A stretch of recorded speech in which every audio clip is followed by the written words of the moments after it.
আসসালামু আলাইকুম। আমাদের দেশে এখন সচরাচর অনলাইনের মাধ্যমে চাকরির অ্যাপ্লিকেশন করা হয়। কিন্তু কিছু, কিছু ক্ষেত্রে অফলাইনে আমাদের চাকরির আবেদন হাতে লিখতে হয়। সেক্ষেত্রে পে অর্ডারের মাধ্যমে আমাদের টাকাটা পরিশোধ করতে হয়।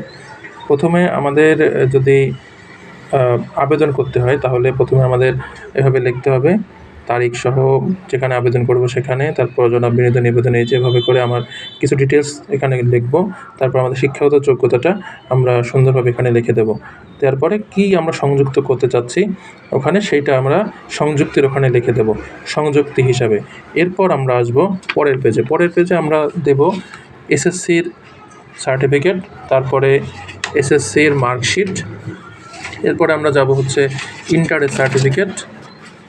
ইন্টারের সার্টিফিকেট থাকবে, তারপর থাকবে ইন্টারের মার্কশিট থাকবে একটা, তারপরে আসবে হচ্ছে যেটা অনার্সের হচ্ছে সার্টিফিকেট থাকবে, অনার্সের মার্কশিট থাকবে। এই যে অনার্সের মার্কশিটের পরে মাস্টার্সের সার্টিফিকেট, এরপর থাকবে মাস্টার্সের মার্কশিট। সবগুলো কিন্তু সত্যায়িত হতে হবে। এরপর যদি জন্ম নিবন্ধন চায় তো জন্ম নিবন্ধন, না হলে নাই। আর তারপরে যাবে আমাদের একটা চারিত্রিক সনদ থাকে, নাগরিকত্ব সনদ, সে নাগরিকত্ব সনদ যাবে এবং সে সর্বশেষ যাবে হচ্ছে জাতীয় পরিচয়পত্র। এখন অনেকে বলেন যে আমাদের পে অর্ডারটা কীভাবে আসবে।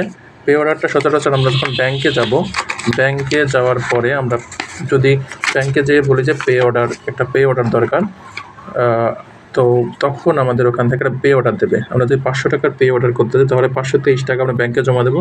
প্রথমে একটা আবেদন করতে হবে। আবেদন করার পরে ওরাই লিখে দেবে, আমাদের কোনো কিছু করার নেই, ওরাই লিখে দেবে। এভাবে একটা পে অর্ডার করে দেবে। পে অর্ডার করার পরে সেইটা সহ আমরা এখানে অ্যাটাচ করে দেবো। এই পে অর্ডারটা একটা খামেও দিতে পারি অথবা অ্যাটাচ করে দিতে পারি। তখন এই খামে দেওয়া যাবে অথবা অ্যাটাচ করে দেওয়া যাবে। এরপরে আসি হচ্ছে আমাদের উপরে যে খামটা হবে। খামে প্রথমে যে প্রেরক, আমি প্রেরক করার পরে প্রেরকের ঠিকানা, এরপর যে প্রাপক, এই প্রাপকের ঠিকানাটা আমরা দেবো। প্রাপকের ঠিকানা দেওয়ার পরে যদি ফোন নম্বর থাকে ফোন নম্বরটা আমরা এখানে অ্যাড করে দেবো এবং পরবর্তীতে আমরা এখন এসে পোস্ট অফিসে যাব অথবা কুরিয়ার সার্ভিসে যাব। যাওয়ার পরে ওখানে পোস্ট অফিসে গেলে এডি এর মাধ্যমে ২০ টাকা হয়তো বা নেবে, তার মাধ্যমে আমরা সেটা পাঠিয়ে দেবো অথবা কুরিয়ার সার্ভিসের মাধ্যমে গেলে তো কুরিয়ার সার্ভিসে চলে যাবে। এভাবে আমরা একটা অ্যানালগ পদ্ধতিতে একটা চাকরির আবেদন করতে পারি।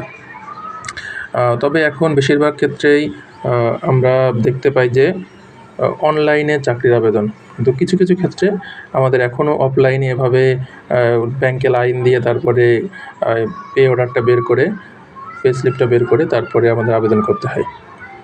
ধন্যবাদ।